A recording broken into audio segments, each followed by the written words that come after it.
हाँ, ये साथियों, दोस्तों, मित्रों, बहनों, आप सभी का जेके कंपटीशन सेंटर में हार्दिक स्वागत है। आज आपके लिए बहुत ही महत्वपूर्ण प्रश्न जो भूगोल से संबंधित हैं और बार बार कंपटीशन में आए हैं और प्रत्येक कंपटीशन में आते ही रहते हैं, और यदि वो डायरेक्ट नहीं आते हैं तो इनडायरेक्ट उसके चारों तरफ से उन्हें पूछ लिया जाता है। इसलिए आज महत्वपूर्ण प्रश्न को आपके लिए लाया गया है। आइए देखते हैं कौन कौन से महत्वपूर्ण प्रश्न हैं। पहला प्रश्न है, शिवालिक श्रेणी का निर्माण हुआ अर्थात कब हुआ? इसका सही उत्तर है कौन से युग में हुआ? सेनोजोइक युग में हुआ। क्या है ये? शिवालिक या शिवालिक को क्या कहते हैं? या बाहरी हिमालय का निर्माण आज से लगभग 5 से 1.7 मिलियन वर्ष पूर्व हुआ था। ये आपको ध्यान रखना है। और इसको मतलब सेनोजोइक युग में माना जाता है। ये काल जो है शिवालिक श्रेणी का काल सेनोजोइक युग का माना जाता है। आइए आगे देखते हैं। शिवालिक श्रेणियों की ऊंचाई कितनी है? बहुत बार ये पूछा गया है। तो इसका सही उत्तर है आपका 850 से 1200 मीटर के मध्य है। उप हिमालय या शिवालिक श्रेणी हिमालय की सबसे दक्षिण श्रेणी है। और आपको ये ध्यान रखना है, इसकी जो ऊंचाई है वो 900 से 1200 मीटर के बीच में होती है। ये 850 है, तो इसलिए ये उत्तर लगाना नजदीकी उत्तर है। इस स्थिति में जो आपका निकटतम उत्तर है वो यही आपका होगा। आइए आगे देखते हैं। शिवालिक सेल समूह के दक्षिण में भाबर क्षेत्र उदाहरण है। भाबर क्षेत्र उदाहरण किसका है? तो ये है आपके गिरिपद स्थिति का। भाबर मैदान जो होता है जिसे भाबर प्लेन कहते हैं, शिवालिक के गिरिपद क्षेत्र के पश्चिम पश्चिम में और सिंधु से पूरब में और तीस्ता के बीच फैला हुआ है। 8 से 16 किलोमीटर चौड़ाई में इस मैदान का निर्माण जो होता है वो कंकड़ और बजरी के जमाव से होता है। ये आपको ध्यान देना है, बजरी के जमाव से, ये आपको ध्यान देना है। आइए अगला प्रश्न देखते हैं।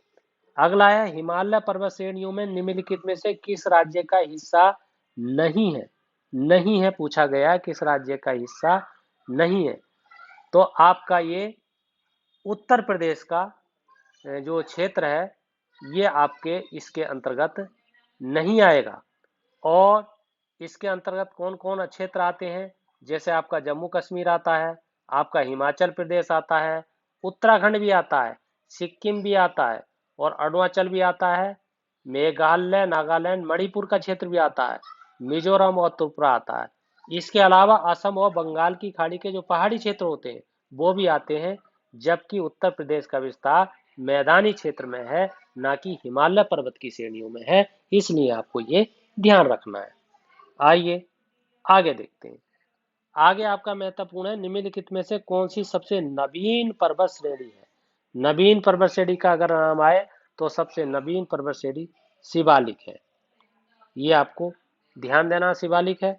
आइए इससे अगला प्रश्न देखते हैं और ये लास्ट प्रश्न है। निम्नलिखित में से कौन सी चट्टान प्रणाली भारत में नवीनतम है? अब चट्टान प्रणाली का नाम आया तो आपका धारबाड़ में है।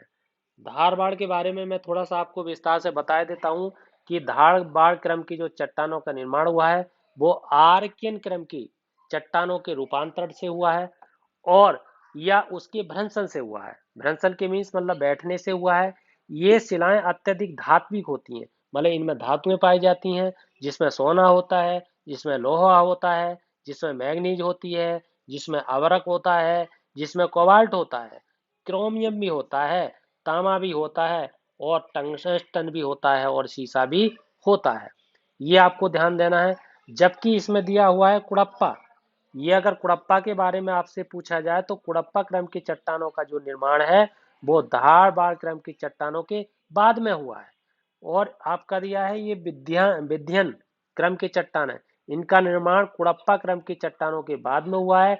इनमें चूने का पत्थर पाया जाता है, बलुआ पत्थर पाया जाता है, चीनी मिट्टी पाई जाती है और बर्न मिट्टी भी पाई जाती है। ये आपको ध्यान रखना है।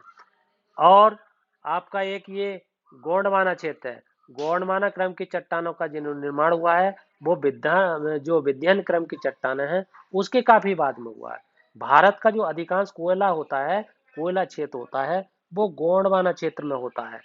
और इस क्षेत्र का कोयला उच्च कैटेगरी का होता है, उच्च श्रेणी का होता है, उच्च महत्व का होता है।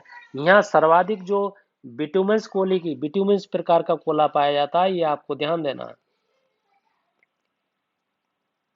पाया जाता है। इसमें सल्फर की मात्रा बहुत कम होती है, ये आपको ध्यान देना है।